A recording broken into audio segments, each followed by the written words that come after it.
Olá, tudo bem? Seja bem-vindo, seja bem-vinda aí para mais uma aula de língua portuguesa. Vamos aí para a nossa aula de revisão. É isso mesmo, Madinha? É isso mesmo, aula 46.2, literatura, #Revisa Enem. Leia as obras mais importantes. Para a interpretação de itens, cobrando aí, o nosso componente traz exatamente essa dica para você agora na revisão, tá? Vai aí responder itens sobre literatura, leia muito, sabe? Isso vai te ajudar bastante. Uma boa leitura de texto literário e não literário é importante para o desenvolvimento pessoal e, claro, acadêmico, beleza? Essa é a dica da revisão. Vamos embora. Tome nota aí. Primeiro caso, interpretação textual na prova de literatura.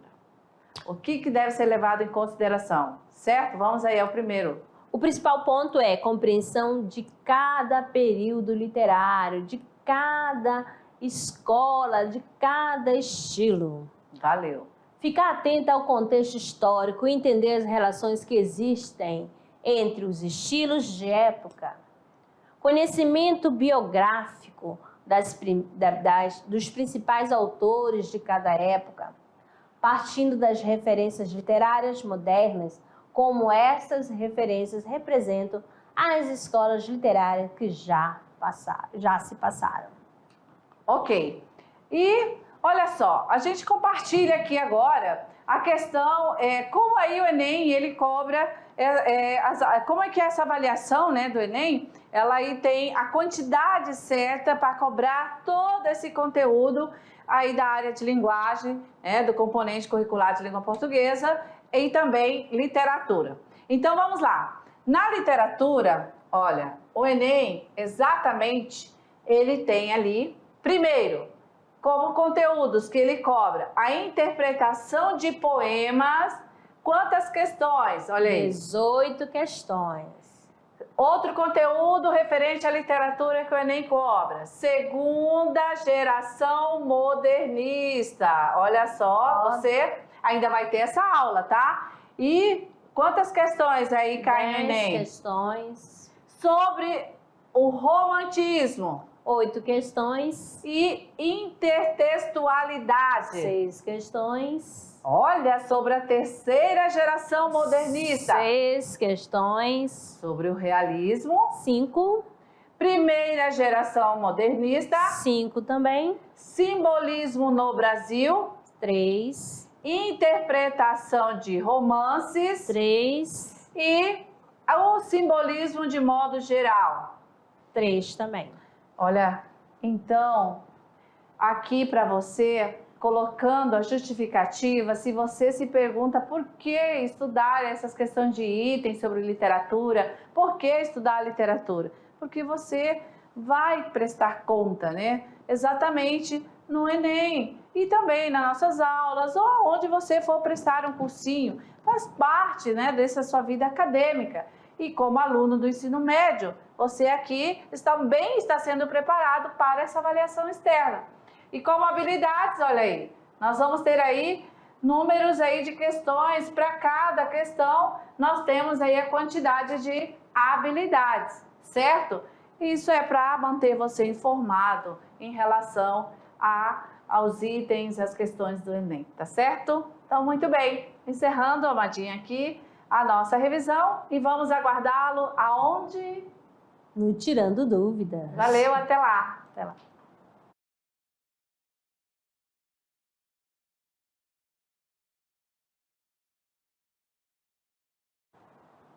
Chegou o grande momento que é o Tirando Dúvidas. Vamos lá? Questão diferenciada. Opa! Vamos aí. Liga no Enem. A Madia, você nem falou junto comigo. Vamos, 1, 2, 3. Se liga no Enem. Agora sim. Questão número 1. Leia o texto abaixo. Os mitos e o imaginário fantástico medieval não foram subitamente subtraídos da mentalidade coletiva europeia durante o século XVI. Conforme Laura de Mello e Souza, parece lícito considerar que, conhecido o índice de desmistificado o seu universo fantástico, o Atlântico passará a ocupar papel análogo no imaginário do europeu quatrocentista. Aqui, né, um trechinho sobre o trabalho de José Carlos Viladarca. Vamos ao comando dessa questão. Se no século XVI a presença de mitos e do imaginário fantástico se fazia notar nas artes e na literatura europeia, como em Os Lusíadas de Camões, no Brasil isso não ocorria. Por quê? Letra A. As tendências literárias mais sistemáticas no país privilegiavam as formas clássicas. B. Predominava entre nós a inclinação para as teses do indianismo. C. Nossas manifestações literárias consistiam em descrições informativas e textos religiosos. D. Os jesuítas opunham-se a qualquer divulgação de literatura calcada em mitos pagãos. E. Não era do interesse do colonizador permitir a difusão da alta cultura europeia entre nós. Por que nós não temos no Brasil, né? Por que não ocorria essa presença exatamente no século XVI, a questão de mitos, imaginário fantástico? Por quê? Porque as nossas manifestações literárias consistiam em descrições informativas e textos religiosos. Ora, por quê? Porque estamos no século XVI, início da colonização, em que nós ainda não temos uma literatura propriamente dita, e sim apenas essas duas manifestações, correto? Questão número 2. Nos anos que atuaram estes escritores, a poesia brasileira percorreu os meandros do extremo subjetismo, a Byron e a Musset. Alguns poetas adolescentes mortos antes de tocarem a plena juventude darão exemplo de toda uma temática emotiva de amor e morte, dúvida, ironia, entusiasmo e tédio. Alfredo Bossi, História Concisa da Literatura Brasileira adaptada. O texto refere-se a: letra A primeira geração do modernismo, B, ao condoreirismo, C, ao arcadismo, D, ao barroco, E, a segunda geração do romantismo. Vamos lá, então. É claro que o nome gritando aqui para você, né, já vai remeter aí a uma informação. Você vai ficar em dúvida só por isso, né? Byron. Lembra o quê? Byronismo. Byronismo. Byronismo está em qual escola literária, em qual movimento, em qual período, né? No romantismo. Não temos aí essa presença. Bom, é uma afirmação, certo? E é claro que o comando diz o seguinte: alguns poetas, até aqui é a afirmação, né? Da letra maiúscula até o ponto, é uma afirmação para te ajudar, estudante. O que você vai tratar aqui, ó, alguns poetas adolescentes mortos antes de tocarem em plena juventude darão exemplo de toda a sua matemática emotiva do amor e da morte, dúvida, ironia, entusiasmo e tédio. E daí é claro que você, com certeza, ficou em dúvida e quis marcar condoreirismo, certo? Não, mas sim, estamos aí falando sobre o quê? A segunda geração do romantismo. Quem fez essa ligação com Byron? Tudo bem, estava certo, beleza? E aí, a questão número 3 traz para você essa paisagem moderna, real, né? Em que o país estava aí passando já, chegando ao século XX, ok? O modernismo brasileiro teve forte influência das vanguardas europeias. A partir da Semana da Arte Moderna, esses conceitos passaram a fazer parte da arte brasileira definitivamente. Beleza. Muito bem. Depois dessa afirmação, vamos focar. Tomando como referência o quadro, né? O quadro, o mamoeiro, identifica-se que nas artes plásticas, letra A. Imagem passa a valer mais que as formas vanguardistas. B. Forma estética ganha linhas retas e valoriza o cotidiano. C. Natureza passa a ser admirada como um espaço utópico. D. Imagem privilegia uma ação moderna e industrializada. E. A forma apresenta contornos e detalhes humanos. Bom, analisando aí o Mamoeiro, né? Essa pintura de Tarsila do Amaral, é claro que a gente vai ali perceber linhas, né? Nós vamos ver aí as figuras também geométricas. Então, estamos vendo esse momento, essa natureza sendo desenhada por linhas retas, dando aí, ó, eu tô vendo daqui triângulo, você tá vendo ali? Eu consigo ver. Triângulo. Eu tô vendo um losango ali, olha aí, ó.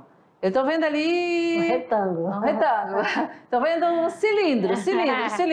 Ei, né? A professora Lucia e matemáticos vão ficar felizes. Olha só, então já automaticamente já dando aquela dica, né? Forma estética ganha linhas retas e valoriza o cotidiano. Por que o cotidiano? Olha só, Madiane, assim, ó.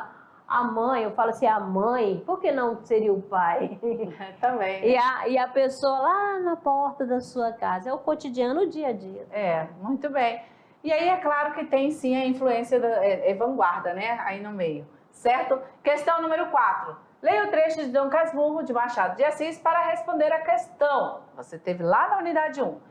Ezequiel, quando começou o capítulo anterior, não era ainda gerado, quando acabou, era cristão e católico. Este outro é destinado a fazer chegar meu Ezequiel aos 5 anos. Um rapagão bonito, com seus olhos claros, já inquietos, como se quisessem namorar todas as moças da vizinhança, ou quase todas. Agora, se considerares que ele foi único, que nenhum outro veio, certo nem incerto, morto nem vivo, um só e único, imaginarás os cuidados que nos deu, os sonos que nos tirou e que susto nos meteram as crises dos dentes e outras, a menor febrícula, toda a existência comum das crianças.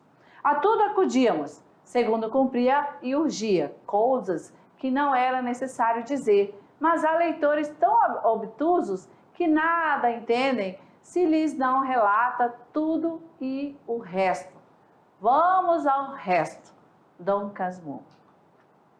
Comando da questão. Condizente com a estética do realismo brasileiro, a linguagem de Dom Casmurro caracteriza-se por, letra A, ser predominantemente culta e direta, B, conter um grande número de neologismo, C, expressar o sentimentalismo com exagero, D, representar a fala do povo sem instrução e romper propositalmente a gramática normativa. E aí, aluno?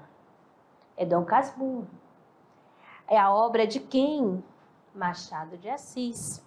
Então, a alternativa que é o gabarito é o quê? Olha só. Letra A, né? Nós temos aí essa linguagem que predomina aí a norma culta e direta. Não vamos ter neologismo ali não ainda, né? Certo? Vamos chegar lá nos versos com neologismo, mas agora não. Letra C, expressa o sentimentalismo exagerado? Não. Representa a fala do povo sem instrução, gente? Não, no modernismo sim, né? Vai trazer aí essa linguagem do povo, mas Dom Casmurro não. Tem aí como uma linguagem para romper propositalmente com a gramática normativa? Não, se nós temos ela é culta, ela não veio para romper, certo? Mais uma questão, vamos aí, questão número 5. No trecho a seguir, o narrador, ao descrever a personagem, critica sutilmente outro estilo de época, o romantismo. Naquele tempo, contavam os 15... Essa daqui, eu acho que a gente já até... Sim. Já fez, né?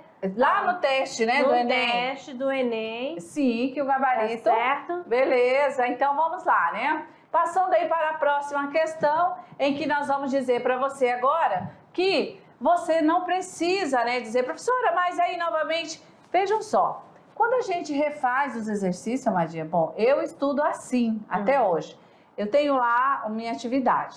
Durante a aula, né, eu estou falando aí durante a minha aula, eu não consegui, inclusive a aula de literatura, viu, gente? E aí eu faço o seguinte, tomo nota, tudo anotadinho, e depois eu vou refazer. Sem olhar nas questões certas, na resposta certa, eu volto e tento entender as questões. Então, o nosso aluno, ele tem e ele pode fazer isso novamente. Vai lá, você apaga, não quer reescrever? Mas apaga, então. Busca uma estratégia, mas refaça os exercícios. Assim como você faz com matemática, né? Que tem que ir lá calculando. Valor de X, valor de Y, não sei, é por aí. Aqui você vai encontrar período literário, estilo, linguagem, certo? Tudo focado aí com as suas anotações e também reveja as aulas, se caso ainda tenha dúvida. Valeu? E uma coisa outra interessante, mostrar que ele viu lá o quadro, né? A obra lá, o Mamoeiro. Ó, são três comandos diferentes. Sim, com o mesmo gênero textual, né? Aqui a tela, a pintura, mas foram aí passadas para vocês 3 questões, certo? Com 3 comandos diferentes. Usando a mesma obra. A mesma obra. Então, é o seu olhar, o seu conhecimento que já está internalizado e aí, claro, que você chegou no gabarito. Então, tudo que perguntar para vocês sobre as escolas literárias, você tem que estar, ó, certinho, tá certo? Muito bem, encerramos aí a correção.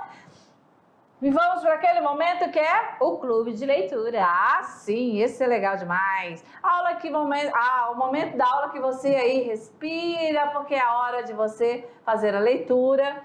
E é claro que aqui nós vamos conversar olho no olho. Cancela aí do Jorge Amado, porque ele tá querendo ficar, né? Eternamente berço esplêndido, tá bom? Assim como você estudou, fez a leitura, fez a análise da obra de Jorge Amado, Capitães da Areia, nós também queremos que você siga lá para a unidade 3, fazendo a escolha de uma daquelas 4 obras para você, tá certo? Vamos aí encerrar? Vamos aí para a mensagem? Vamos juntos?